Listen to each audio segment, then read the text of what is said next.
Bem, já de volta com o programa Sem Censura, este já é o segundo bloco do dia de hoje. Você sabe que nosso programa é ao vivo todas as tardes, com uma reprise noturna a partir das 23 horas. Então participe. Não é isso, Jamile? Qual é o número que as pessoas podem ligar para a gente? 988-957957. Que maravilha! Então vamos lá para o segundo tema de hoje. Neste bloco, damos continuidade à nossa série especial de entrevistas sobre letramento racial. Neste segundo bate-papo, vamos entender sobre a apropriação do espaço público por pessoas negras e como a ocupação desses espaços na sociedade contribuem para o combate ao racismo. E quem nos conta mais sobre o tema é a advogada e diretora da Associação de Mulheres de Carreira Jurídica ABMCJ Pará, Suena Mourão, e a professora do curso de Direito, Lívia Moura Teixeira. Meninas, sejam bem-vindas ao programa. Vamos começar pela relevância da data. Hoje, 13 de maio. Sim. Há 137 anos, oficialmente foi decretada a abolição da escravatura no Brasil. É uma data para se comemorar? Então vamos lá, a gente começa com isso. Não, na verdade, o movimento negro ele não celebra essa data, né? É uma data que para a gente traz uma reflexão, traz um embate de conscientização, porque o povo negro ele não foi liberto da escravização. Se a gente for atrás dos dados históricos, a lei, Vanessa, ela tem 2 simples artigos. O primeiro é, a partir dessa data, as pessoas escravizadas estão libertas. E o segundo é, extingue-se todas as considerações ao contrário. Ou seja, não veio para aquelas pessoas 300 anos escravizadas nenhuma política de reparação, Exato. Nenhuma política de apoio à saúde, à moradia. Com qual intuito? O intuito, obviamente, de exterminar aquele povo negro, né? Sem dúvida. Então, a gente fala, o movimento negro diz que foi apenas um golpe de estratégia e que a princesa Isabel, por muitos anos vista, e eu aprendi também assim na escola, como uma salvadora, né? Como uma benfeitora. Na verdade, ela estava ali sendo pressionada, né? Pelos movimentos abolicionistas, pelos escravos insurgentes, as pessoas escravizadas insurgentes e pelo ambiente internacional que estava querendo que a Inglaterra trouxesse a sua produção industrial para o Brasil, né? Então era interesse financeiro da coroa e não interesse humanitário naquelas pessoas que estavam sendo exploradas.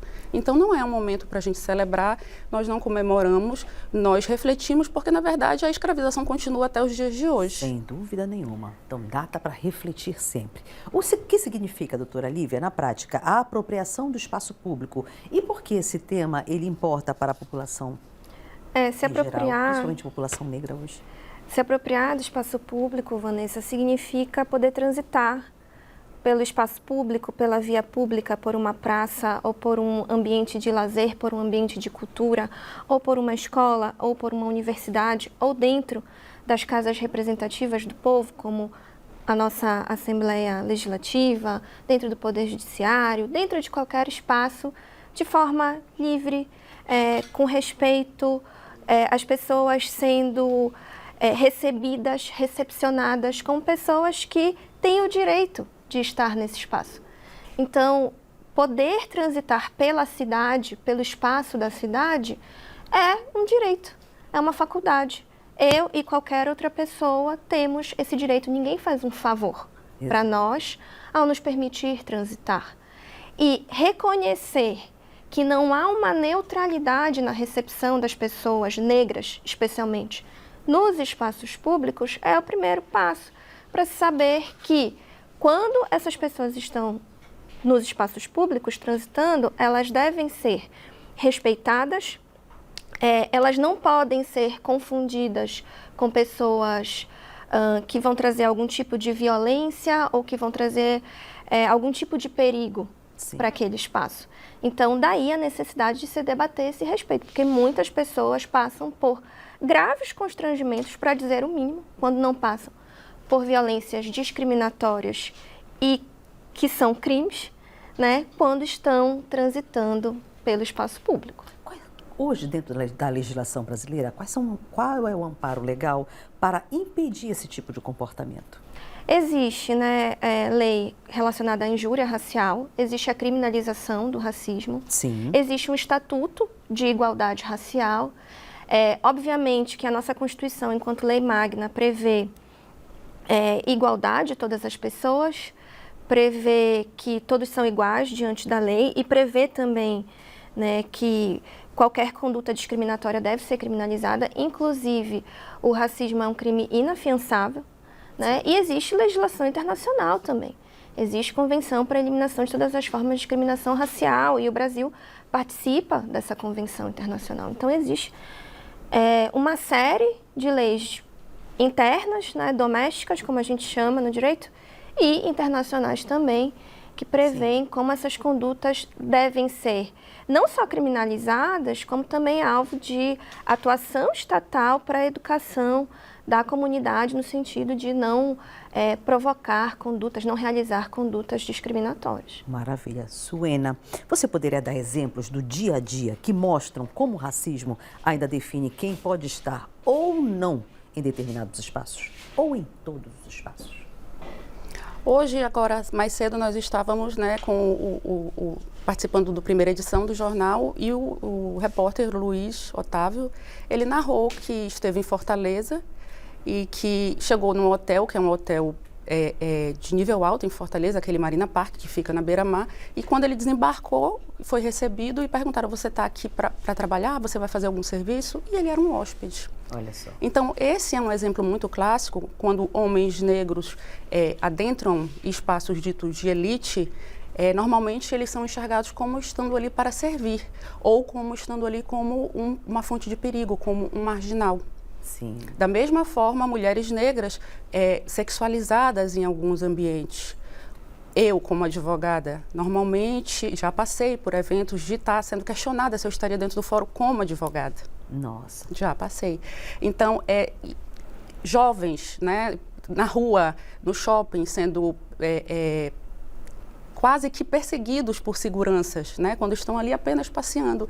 Então, essas são violências cotidianas que acontecem, né, na vida de pessoas negras, que às vezes são minimizadas, mas por pessoas que não sabem o quanto esse atravessamento é doloroso e é violento para a gente. Sem dúvida. Então, por isso que é tão importante a ocupação do espaço, como a Lívia estava falando, por nós, pessoas negras, por você agora, uma repórter negra, estando aqui, entrevistando duas mulheres negras numa grande emissora de televisão, né? Então, essa ocupação, ela é importante, ela é significativa, ela não é só simbólica, ela muda paradigmas, ela transforma sociedades. Muito bom.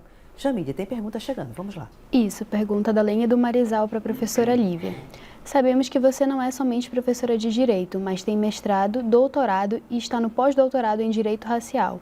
Qual a sua referência negra nesta área? Muito boa pergunta. Muito obrigada pela pergunta.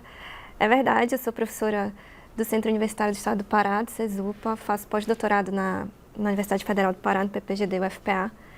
E a nossa grande referência para falar de relações raciais aqui no Brasil, especialmente focadas em gênero, é Lélia Gonzalez, eu diria, né? Temos muitas, mas quem abre as portas para essa discussão, quem inicia todo o debate acerca de interseccionalidade entre raça e gênero, sobre a necessidade de ocupação de espaços de poder, especialmente por mulheres negras, é Lélia Gonzalez. E eu aprendi com a minha amiga Sandra Guimarães, lá da UFPA, que Abdias Nascimento também é uma grande referência para a gente refletir sobre a história do povo negro. Ótimo. E sobre a atuação do povo negro em espaços de poder. Que maravilha. De que forma, meninas, o letramento racial pode ajudar todos, pessoas negras, pessoas brancas, a perceber e mudar essas dinâmicas? Como a gente acabou de ver, muitas vezes a presença de uma pessoa negra em espaços como shopping, supermercado, estádio de futebol, hotéis, gera desconfiança. Por que isso ainda insiste a acontecer em 2025? Porque, por conta do racismo estrutural, a branquitude ela ainda é vista como legítima a ocupar esses espaços, né? E pessoas negras não. Então, o letramento racial, ele chega nesse espaço, até como, essas são palavras da professora Sandra Guimarães, que ele chega como uma alfabetização, como um ensinamento que eu, enquanto pessoa negra, vou precisar para me fortalecer. Sim. E pessoas pessoas brancas vão precisar como um compromisso de responsabilidade. É colocar o óculos e enxergar que aquela piada não tem graça, que aquele silêncio que você está ali vendo uma pessoa negra ser ofendida, você não deve ficar em silêncio, você deve questionar e não deixar passar incólume essas pequenas microagressões que para pessoas brancas não são nada, mas para pessoas negras são, e hoje considerado legalmente crime racial. Sem dúvida.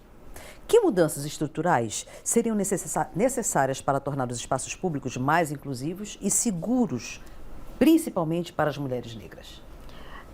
Eu acredito que uma das primeiras mudanças seja a questão da representatividade, né? Então, as mulheres negras precisam estar em espaços de poder para atuar e, nesses espaços de poder, discutir, debater e propor as mudanças.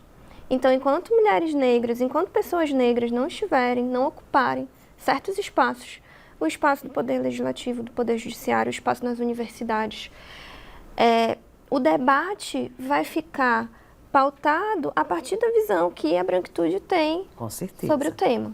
Então, o primeiro passo é esse. E o segundo passo talvez seja uma conscientização que é realizada com esse letramento do dia a dia. As pessoas da branquitude se reconhecerem nessa condição, saberem que não são neutras e que, de alguma forma atuam para o racismo estrutural, e as pessoas negras serem letradas no sentido de reconhecerem a sua identidade, de reconhecerem a sua importância, de se colocarem numa posição de autoestima e saber que merecem ocupar esses espaços e saber que podem denunciar, que devem denunciar as agressões que acontecem dentro desses espaços públicos. Ambas representam mulheres da carreira jurídica, né? Como é que vocês fazem esse enfrentamento no cotidiano de vocês? Suena. Olha, Vanessa, não vou mentir para você, não é fácil, né? Não é fácil. É uma vivência atravessada de hostilidade. Sim. Porque é um local que não foi pensado para nós. Mas, quando você pergunta qual é a importância de ter mulheres nesse local, não é só simbólico. Não é só, eu vou pegar esta figura negra feminina e vou colocá-la ali. Não. Esta figura negra feminina, ela está servindo de exemplo para várias outras mulheres. Sim. E para meninas negras também. E não é só isso. Na prática, as mulheres, elas têm uma atuação muito diferenciada. Em espaços públicos, espaços institucionais, a escuta das mulheres é diferente. Concordo com você. Então... Elas trazem para o centro assuntos normalmente deixados à margem. Por quê? Porque nós temos essa vivência no nosso cotidiano. Então, a nossa atuação é diferenciada. Então, o nosso trabalho, ele transforma socialmente. Sim. Nada melhor do que uma mulher negra dentro de uma instituição para transformar. As mulheres negras, elas são o motor da transformação social. E talvez, por isso, haja tanta hostilidade, haja tanto impedimento ao nosso acesso aos espaços de poder. Sem dúvida. No âmbito da academia, por exemplo, como é que os alunos percebem essa discussão? Eu sou professora de História do Direito, a minha formação é Filosofia do Direito, e hoje ainda eu estava falando sobre a abolição, né? Hoje é o dia, né? Exato. Em que se assinou a Lei Áurea, e eu estava chamando os estudantes a pensarem comigo a respeito da abolição, de todo o processo e de como essa abolição se deu por uma movimentação muito maior do que a assinatura de uma princesa. Então, chamar esses estudantes à reflexão já é um grande movimento, né? Já é um grande movimento dentro da academia, ainda mais quando se está falando de um curso tão tradicional quanto é o curso de Direito. Então, convidar os alunos à reflexão já é importante. Mas quando eu chamo esses alunos à reflexão para o movimento abolicionista, quando eu chamo esses alunos à reflexão acerca da resistência do povo negro, mesmo diante de tanto sofrimento durante a escravização, eu chamo a atenção deles também para figuras como a de Teresa de Benguela, sobre quem eu falei hoje, que foi uma líder de um quilombo, instaurando ali um matriarcado e mostrando quando as mulheres negras Sim. Estão no poder, elas exercem esse poder de uma forma diferenciada, ampliando esse poder para o debate, para a discussão, tornando esse poder mais democrático. E a gente não está falando desse poder nos dias de hoje, a gente está falando de uma figura histórica, que muitas vezes é apagada. Exato. Então, trazer essas figuras que são apagadas para o debate, para a discussão, mostrar a importância delas, é uma maneira também de trazer essa discussão, esse debate acerca de raça e gênero e mostrar o quanto essas figuras sofrem o que a gente chama de epistemicídio, né? Ficam ali numa condição de apagamento, de obliteração por historiadores do direito ou por historiadores de uma forma geral que não têm o conhecimento ou que não querem ter o conhecimento a esse respeito e não trazem essas pessoas a serem conhecidas no âmbito acadêmico. Então, eu realizo esse movimento, em grande medida, pela minha trajetória. Sem dúvida, muito bom. Bem, gente, todo mundo sabe que Belém vai sediar a COP30, que é a grande conferência global sobre clima e meio ambiente. Como podemos aproveitar esse momento para falar também de justiça racial e direito à cidade? Olha, não tem como desvincular de justiça racial, de direito à cidade e justiça climática. Por quê? Os povos originários, os quilombolas, os ribeirinhos e os povos que ocupam as periferias, eles são as pessoas que mais detêm saberes relacionados à natureza, relacionados à resistência. Sem dúvida. Dentro dessa comunidade. Então, é a oportunidade ideal para dar voz e protagonismo para essas pessoas, né? E seria o mais justo, porque se você parar para analisar, Vanessa, a África, ela é o berço da humanidade, onde tudo se iniciou. Sim. E os saberes originários dos povos amazônicos estão aqui há muito tempo. Exato. Então, há muito tempo nós temos os nossos conhecimentos tradicionais. Então, quem melhor do que os afro-amazônidas para poder orientar por onde vai essa COP? Exato. Né? Então, eu acho que o protagonismo tem que ser nosso, o direito à cidade com legitimidade, com o direito ao asfalto, às ruas, a um saneamento, né? A segurança de pessoas negras, de mulheres negras. Tudo isso envolve também o acesso que a gente está tentando falar hoje aqui. Pronto. Lívia, então você acredita que com a COP30 é possível termos uma oportunidade para garantir mais visibilidade e investimento em comunidades negras e periféricas?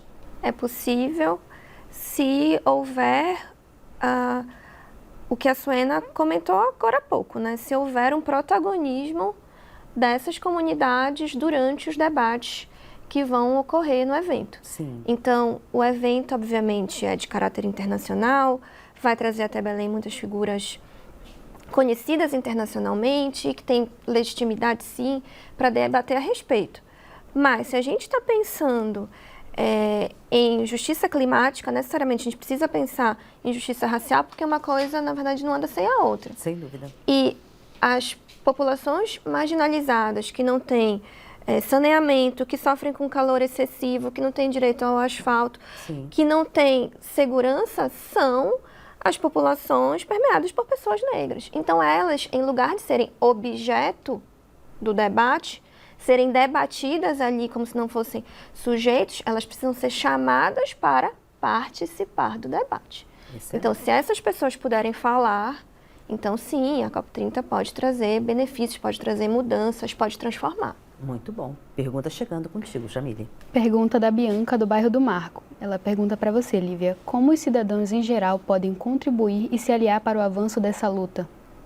Perfeito, essa é uma pergunta muito relevante. É óbvio que a gente precisa também de aliados e que a gente quer contar com essas alianças. E o primeiro ponto, o pontapé, né, para que essas alianças se deem, é que a branquitude se coloque no seu lugar e se veja nesse lugar de privilégio. Então, as alianças podem ocorrer se a branquitude, primeiro, se observar nessa condição de classe privilegiada, que detém certas vantagens em detrimento de pessoas negras que estão em condição de desvantagem. E aí se colocar nessa posição de ouvintes, de pessoas que têm algo a conhecer e que podem conhecer a partir dos diálogos com as pessoas negras.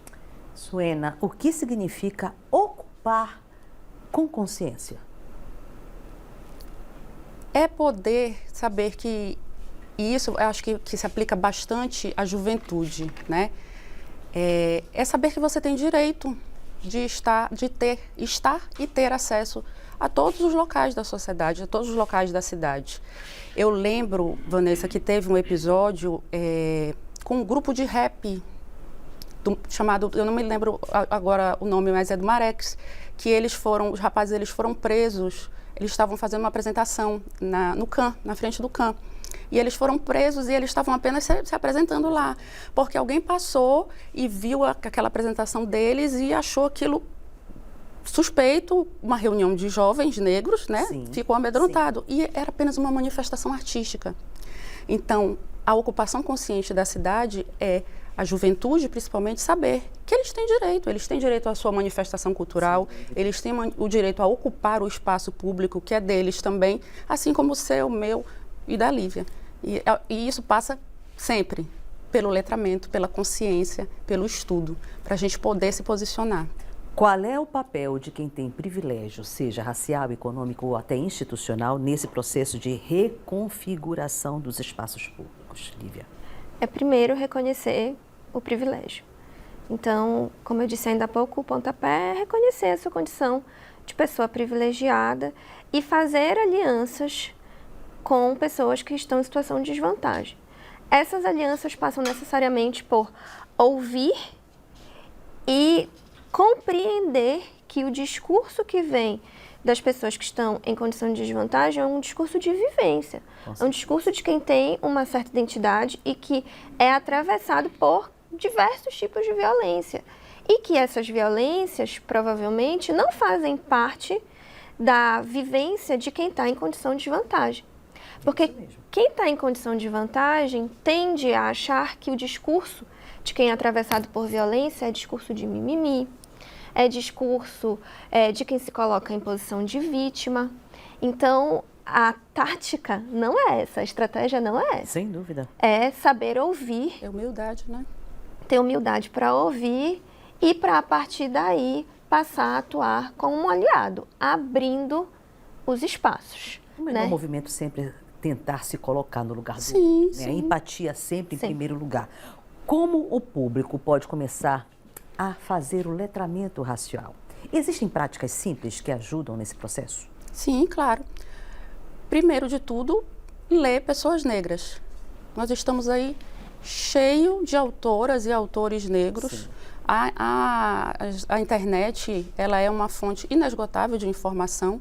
Então, partindo até desse pressuposto que a Lívia estava falando, nada melhor do que você ouvir, né, quem sabe do que está falando. Exato. Então, você dá o devido crédito a quem tem conhecimento, não só de vivência, mas também de estudo sobre isso e ir atrás de aprender. Ter humildade, entender, eu não conheço, você e aceitar quando, por exemplo, o que eu espero, Vanessa, quando eu, enquanto pessoa negra, falo muito pessoalmente porque já passei por atravessamentos assim. Quando eu digo para uma pessoa branca, o que você acabou de fazer foi uma atitude racista, eu espero que aquela pessoa abaixe a orelha dela e aceite, não que ela venha contestar comigo. Exato. Porque ela não está no local de dizer não, não é. Você não tem essa vivência. Então, que as pessoas brancas elas tenham humildade e vontade de aprender. E está aí à disposição de todo mundo. Com certeza. Cursos de letramento racial, temos ao monte. Temos o pacto interinstitucional agora que está sendo promovido pelo TCE, que a TV Cultura está abraçando tão lindamente, né? Que eu acho que é um papel importante da mídia, trazer para o debate da população isso. São mais de 50 instituições que já aderiram. Então, é uma divulgação que está ao alcance de todo mundo. A cartilha de letramento racial, que foi a professora Sandra Guimarães que iniciou esse trabalho, está aí sendo divulgada, inclusive em mídia, né? Um QR Code que você facilita a divulgação. Exato. E aí atrás do conhecimento. É isso que as pessoas têm que fazer. Muito bom. Lívia, vocês acreditam que a cidade pode ser uma aliada na luta antirracista? Com toda certeza. Se os espaços da cidade promoverem mobilidade, promoverem segurança, promoverem o tráfego livre, respeitoso, digno de todas as pessoas, sem discriminação, inclusive sem discriminação de agentes públicos, Total. né? A cidade pode ser um espaço de convivência, de abertura de debates, de trocas culturais, de trocas de experiência. Então, a cidade não só pode, como ela deve ser. Com certeza. Né? A cidade deve ser esse espaço para que a luta antidiscriminatória, a luta antirracista possa se estabelecer como um grande debate público, fazendo da nossa vida pública, fazendo do nosso país uma república como é, né, previsto constitucionalmente. Que maravilha. Suena e Lívia, encontramos com vocês nas mídias sociais? Com certeza. Tem a ABMCJ Pará, Sim. que é o Instagram da associação a qual eu estou diretora agora. E tem o meu pessoal, que eu também misturo com profissional, são as minhas vivências, não tenho um profissional pessoal, é uma coisa só, Sim. e que é Suena Mourão. E aí a gente divide nesses dois aí a vivência cotidiana. Maravilha. E você, professora Lívia? O meu é o @Lívia Temoura. Que maravilha. Meninas, gratidão. Voltem Obrigada, mais vezes. muito Estamos obrigada. juntas nesse processo de luta antirracista, né, não só no estado do Pará, mas principalmente na nossa região amazônica. Vamos a um breve intervalo. Daqui a pouco a gente continua com mais Sem Censura Pará. Até já. Fomos! Eu acho que a gente fechou 35 minutos.